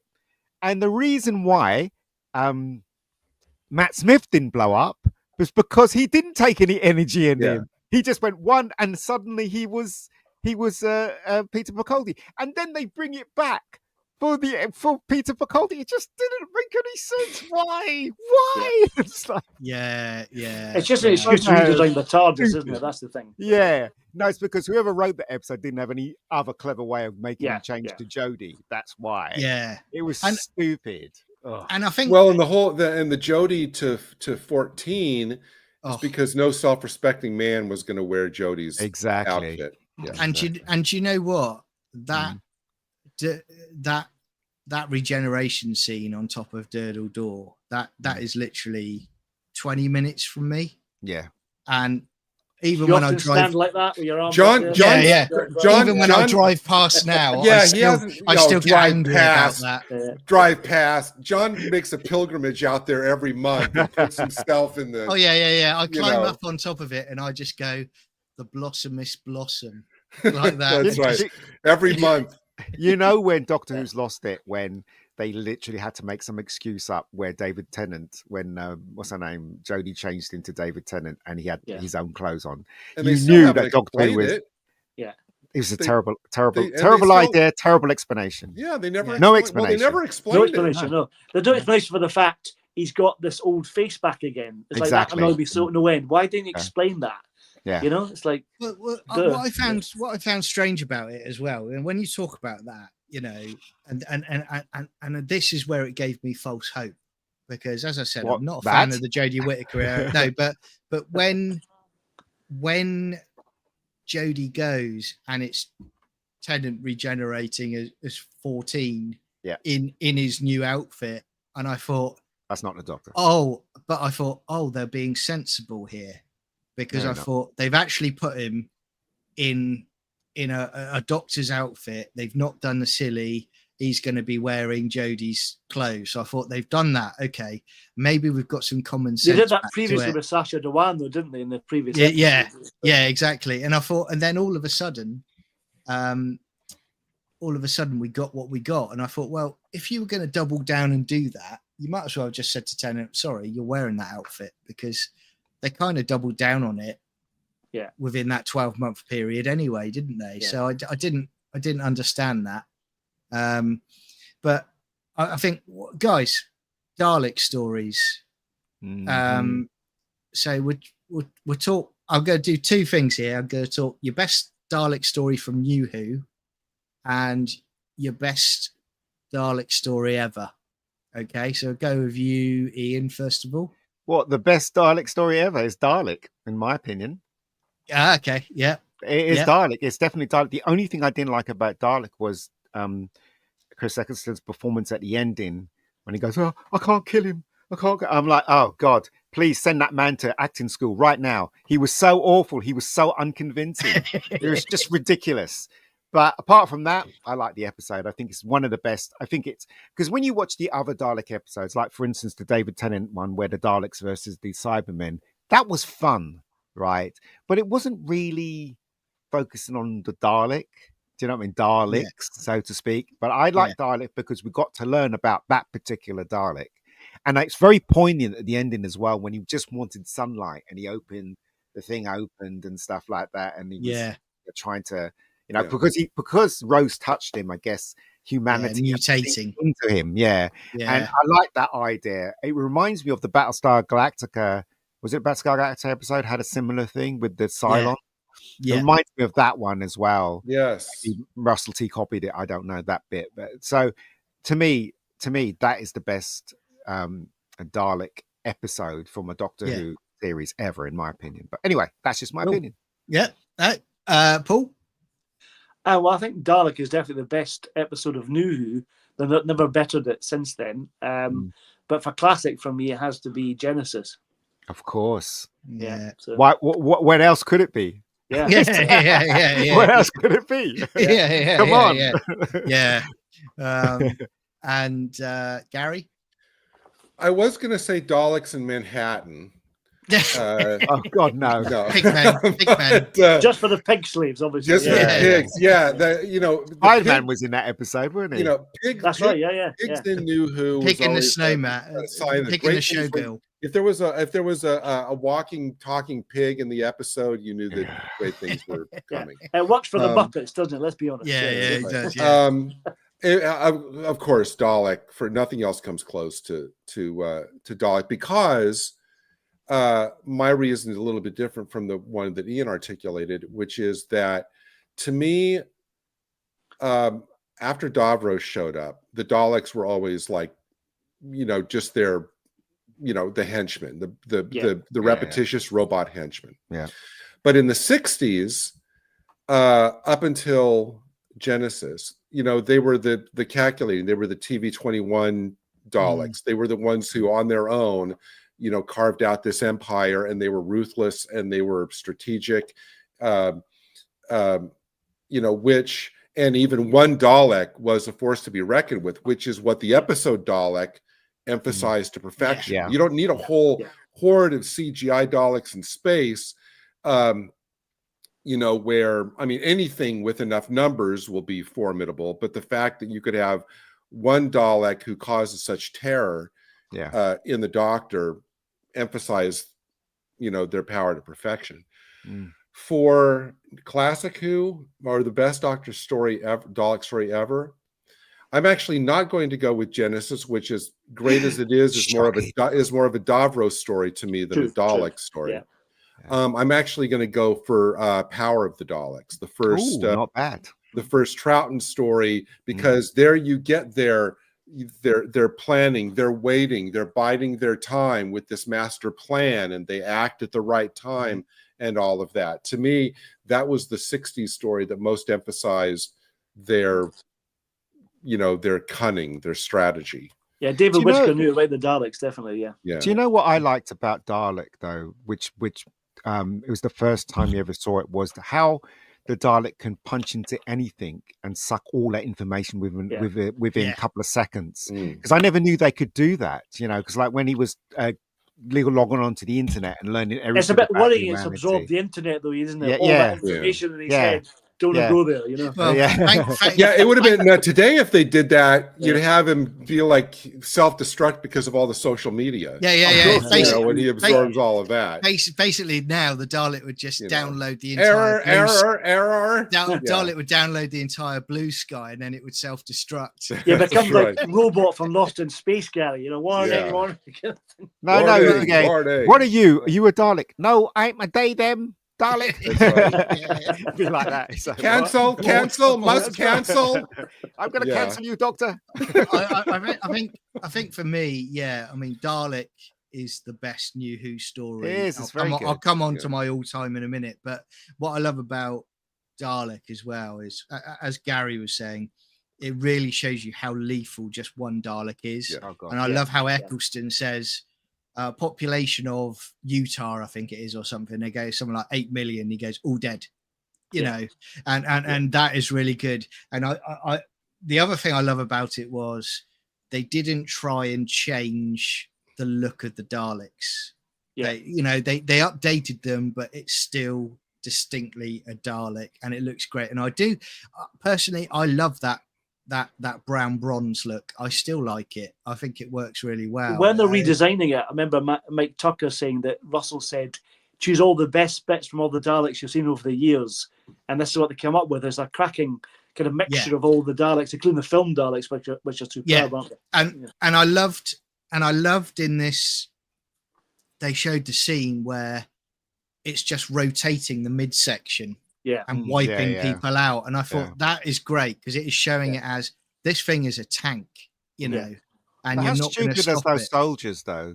Yeah. John. Those soldiers were so stupid. They see what it could do, and they were still going, with the guns and stuff. Yeah, well, exactly. that with the Dalek sets off the sprinklers and electrocutes, and that's brilliant. That's so well done. It's great. And I love, what I love about Dalek as well is is this a review of Dalek now? Is it?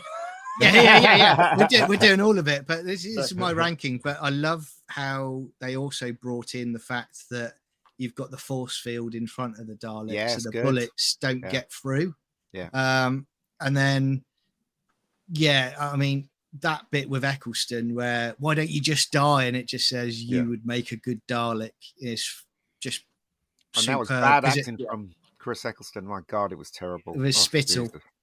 Yeah. But and then I think classic Doctor Who, I agree with Paul. Genesis of the Daleks for me, it's just because I never ever get bored of it. He did have the right, by the way.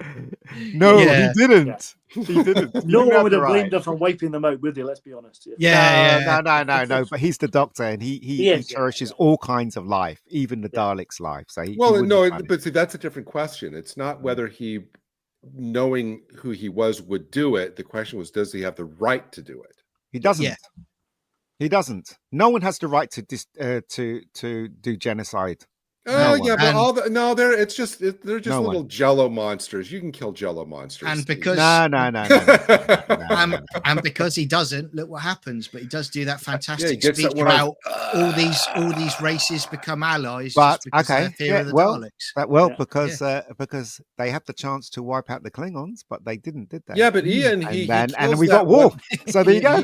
He rips that one off his throat and kills that one. He doesn't have any problem. I guess.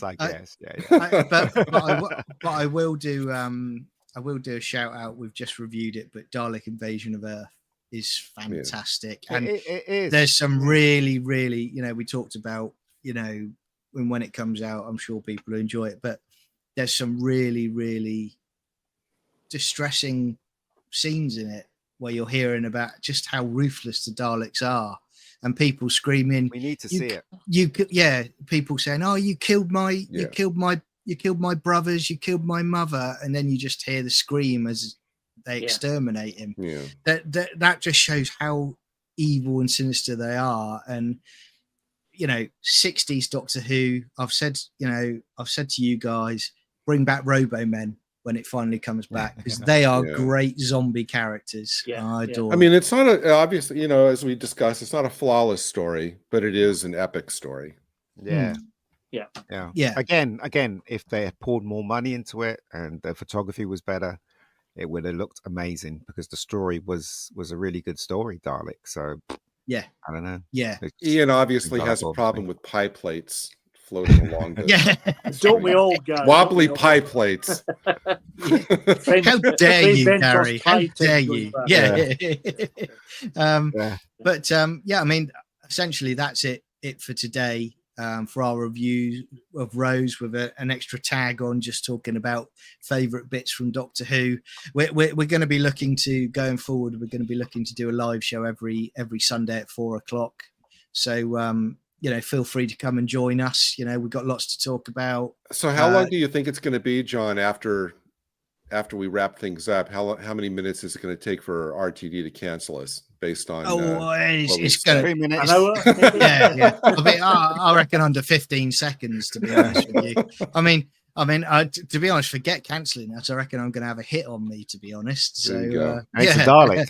Exactly. Yeah. You're not going to be invited to the special screening of the Christmas special, John. No, Space Babies 2.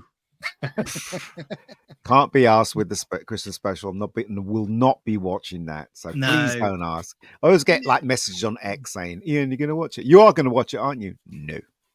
Good luck, everybody. That's all I can say. Yeah, they've thrown away the goodwill of everybody. You know, so, people will still watch it though. I would like. I honestly though, I would like Ian to show up at the screening with "Good Luck Everybody" T-shirt. That would be brilliant. They'll kick me out. They'll kick me out. People would say, "What does that shirt mean?" And then he would have to explain what it means. He's got his shooting T-shirt with "Babe, I'm here for fun." No, honey, I'm here for fun. Haven't we all? What a load of old rubbish, eh? Seriously. But join us next week. I will be putting up an advert for next week's show, just about topics we'll be discussing. So feel free to join us and talk along in the chat. We'll read some of your comments out, and until then we'll see you next week. Take care, everybody. Bye-bye. Bye-bye.